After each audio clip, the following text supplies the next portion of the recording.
Good morning students. Students, in today's class we are going to discuss about angles which are formed in parallel lines. So what are parallel lines? Yes, parallel lines are those lines which never intersect each other.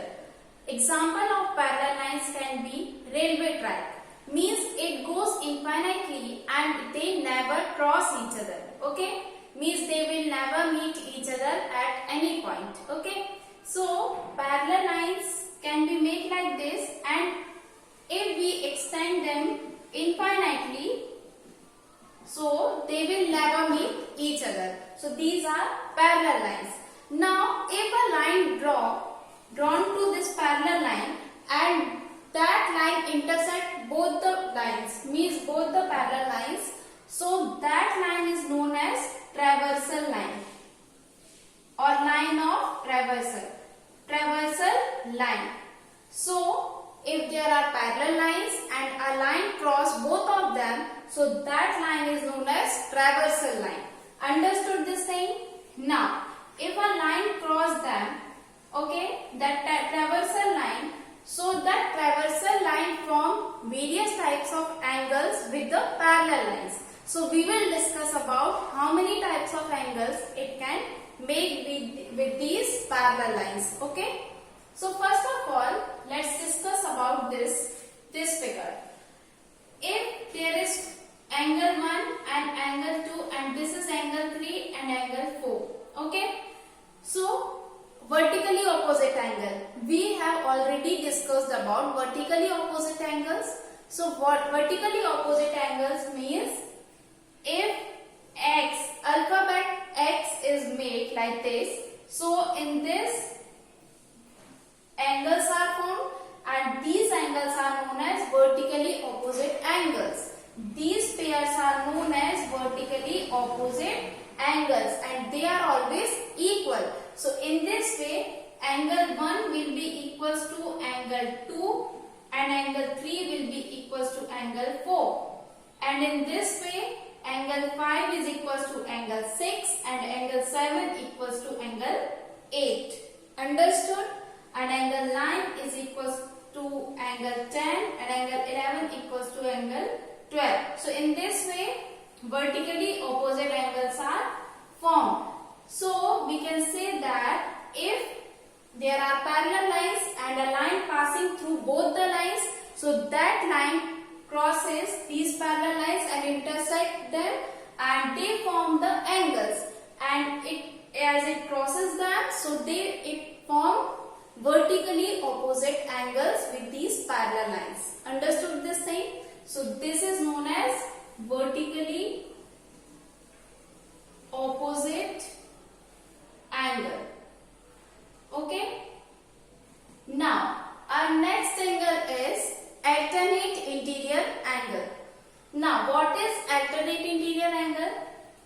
In vertically opposite angle, I gave the example of alphabet X in this way. So these are vertically opposite angles. Understood this thing? And for alternate interior angle, I will give the example of alphabet Z. This. So in Z you can see that in this vertex and in this vertex, these two are angles. Okay. So these angles are nothing but alternate interior angle. Interior means inside. These are inside the figure and this angle is also inside the figure. Understood this thing? So these opposite angles, they are in opposite position. This angle is in this side and this angle is in this side. So these opposite angles are known as alternate interior angle. Okay. So this, if Z figure is formed, so this is known as alternate interior angle. So in this, how we can determine is this an alternate interior angle? By looking this. In this way you can see the Z figure and this angle 1 and angle 2. These are alternate interior angle. Or in this angle 4 and angle 3 and angle 4. So here you can see this alternate interior angle. If this Z figure is made like this or like this, so here the alternate interior angle formed.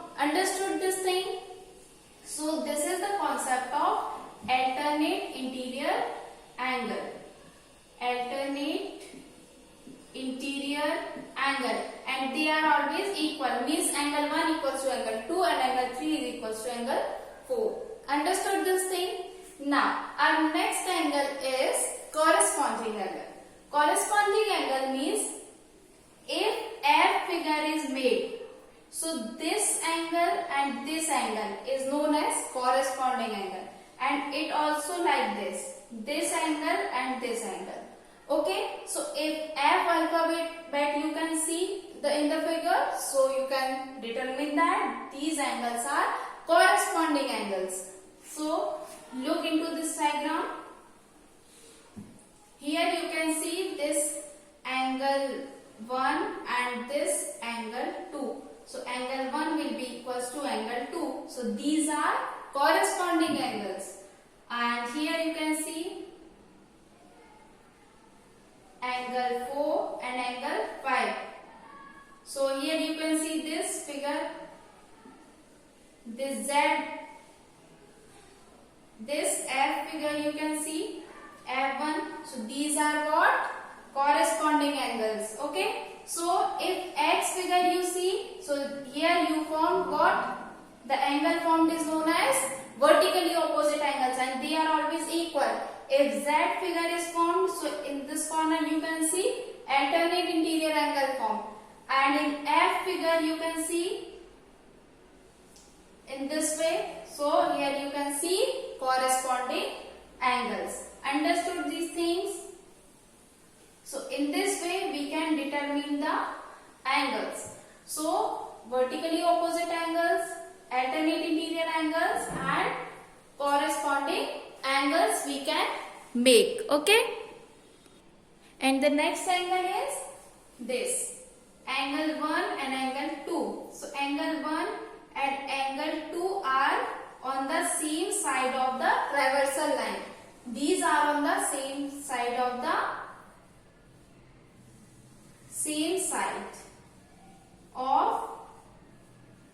traversal line. Understood this thing? So their sum will be 180 degree because they are on the line. These two angles are on the line and on the same side. So these are what? These angles are on the same side of the traversal line, or these are known, their sum will be of 180 degree. Understood this thing? So on the basis of these angles, we will start exercise 5.2 and we'll solve the questions based on these angles. Understood? Now first question. In first question, the figure is given to us and we have to answer the following question. Means we have to tell the property. Which property? Property means we have to tell is this a vertically opposite angles is applied on this figure, or alternate interior angle, or angles on the same side of the traversal. So in this way we can answer these following questions. Okay. So our first part is, if A is parallel to B, as you can saw in those figures that lines are parallel and traversal line intersect both the lines. Okay. So here in this figure, this A and this B, these are two lines. Okay. And these are parallel lines, and then angle 1 equals to angle 5.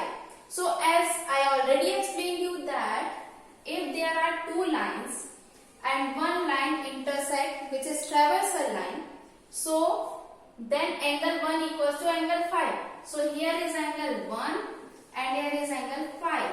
So how you can say that angle 1 equals to angle 5? You can see that here F alphabet is made. Okay. Or you can see like say like this, the angles on the same position. For corresponding angles, if you want to relate with the F alphabet like this, as you can relate with the F alphabet, or you can also say like this, angles on the same position. Okay. So these angles are on the same position of the traversal line. So these angles are corresponding angles, and corresponding angles are always equal. Okay. So angle 1 will be equal to angle 5. So in this you can say that, and you can also relate with the F alphabet and the angles in the same on the same position. Okay.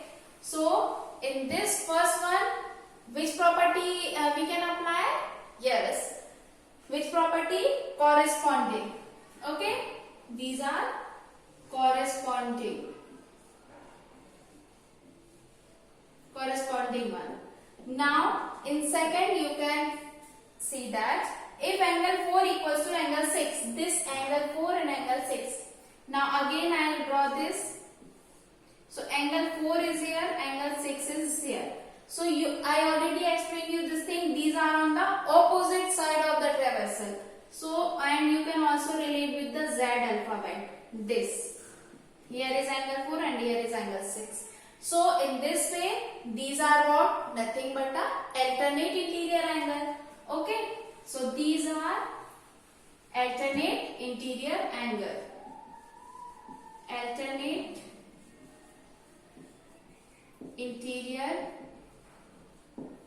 Okay. So here we applied alternate interior property. Now next one is if angle 4 plus angle 5 equals to 180 degree. Angle 4 and angle 5.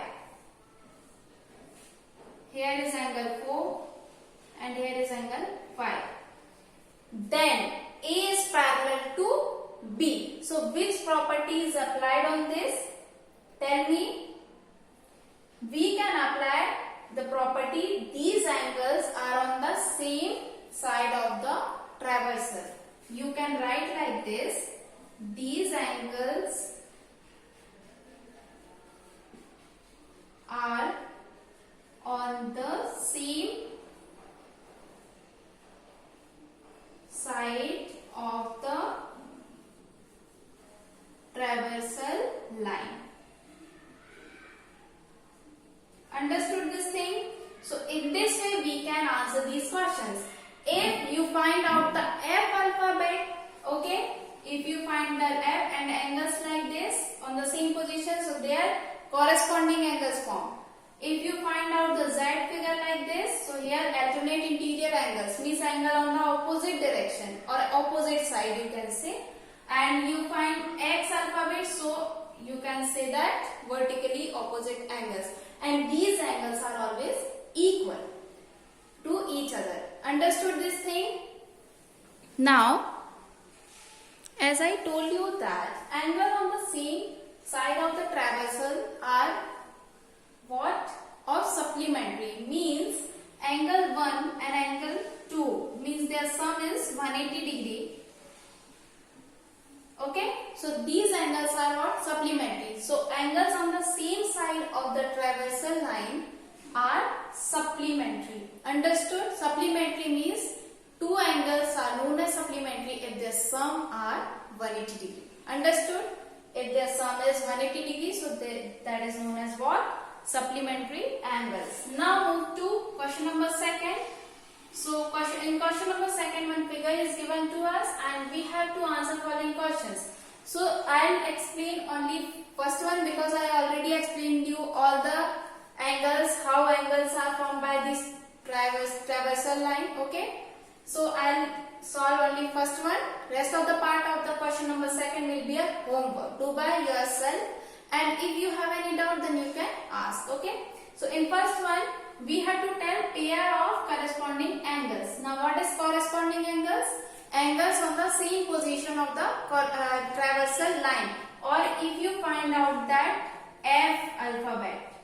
Okay. If you find like that, so that is known as what? Corresponding angles. So these are corresponding. These are corresponding angles. So in this figure you can see pair of corresponding angles, this angle 1 and angle 5, because this F is made.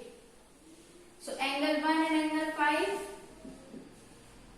okay, this angle 2 and angle 6, and okay, and this angle 3 and angle 7,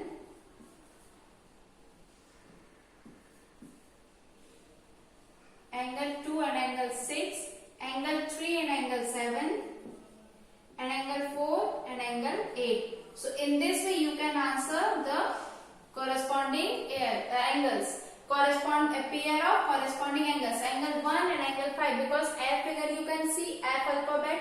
It is for your understanding and telling the alphabet. Means F figure if you see, so here this angle and this angle are equal because these are corresponding angles. And if the figure is like this, so this is corresponding angles. So it's for your understanding and telling that alphabet. Okay, if F is given, means if you watch this figure means concentrately, so you can see that F you will find out. So in F figure you can see the corresponding angle, and in Z you can see alternate interior angle, and in X you can see vertically opposite angle. Okay, and angle in the same side or same side of the traversal line, so that those angles are supplementary angles. So in this way you can answer rest of the parts of this question number 2nd. Understood? Now move to question number 3rd. In question number 3rd, we have to find out the value of unknowns. So there is only one angle is given to you, which is angle 125 degree, and we have to find out the value of A, B, C, D, E, F. We have to find out the value of all these angles. So how you will find out the value of these angles? By applying the property which we have studied. Okay, what property? Means alternate interior angle property, corresponding angle property. Okay, so in this way we will apply on this question. So first of all, angle 125. So this 125 will be equal to this D. Okay, because in this you can see F figure is pointing out. Okay, I'll point out this F. So this and this will be equal because F you can find out in this figure. So angle D will be equal to 125. Or here write the reason for each of the property. Angle D equal to 125 degree. Reason, corresponding angle. Okay, corresponding angles. Understood? Now next one. If D is 125, so what will be the value of angle B? Yes, it will again 125 because it is vertically opposite angle. These lines cross each other. Here P and Q are parallel lines and this one is traversal line. So this traversal line cross both of them. So angle D will be equals to, angle B equals to 125 vertically opposite angle. Okay, vertically opposite angles, and vertically opposite angles, corresponding angles, alternate interior angles, they are always equal. Understood this thing? Now, if B is 125 degree, so what will be the value of this A? These are on the same line. These are on the same line. So angle A plus angle B will be equals to what? 180 degree because they are on the same line. So they are making linear pair. So you can write the reason linear pair. Understood? Now you can put the value of angle B. So angle A plus 125 equals to 180. So angle A will be equals to 180 minus 125, which is equals to 55 degree. Okay, so in this way we find out the value of A, B, D. Now what will be the value of angle C? It will be again 55 because angle A and angle C are equal by vertically opposite angle. So vertically opposite angle. Now which is left? This angle. We find out the value of A, B, C and D. Now we have to find out the value of E and F. Okay. So angle A is what? 55 degree. So angle E will be what? It will again 55 degree. Angle E will be 55 degree. Why? Because angle A is 55 and this is again corresponding angle. this F figure you can watch, and in this way. So here they are making, this is angle A and this is angle E. So these are equal by corresponding angle. So angle E will be 55 by corresponding angle. Okay, so this is corresponding angles. Now next is F. We let only F. So F will be what? It will again 55 by, because if angle E is 55, so it is vertically opposite angle with E. So these are what? Vertically opposite angles. So in this way we can find out the value, all the values of unknowns. Now again see this. We have to find out the value of unknowns. So first of all we see this 125. Now this 125 makes the angle with D as corresponding angles. These are the pairs of corresponding angles. So angle D will again 125 degree. It is corresponding angles. Okay, and if angle D is 125 degree, so angle B will also be 125 degree by vertically opposite angles. Okay, now as we find out the value of angle B, so angle A plus angle B will be of 180 degree. You can also take angle B plus angle C. It is up to you. As I took angle A plus angle B, you can also take angle C, angle A plus angle C, angle B plus angle C. As I took angle A plus angle B, you can also take angle B plus angle C, because these are on the same line. So their sum is 180. So and you can find out the value of angle C. After finding out the value of C, you can easily find out the value of A by vertically opposite angle. Okay. So as I find out the value of angle C, so it will be equal to angle F, as it is corresponding angle, and next is vertically opposite angle. So in this way you can find all the value of unknowns. Understood this thing?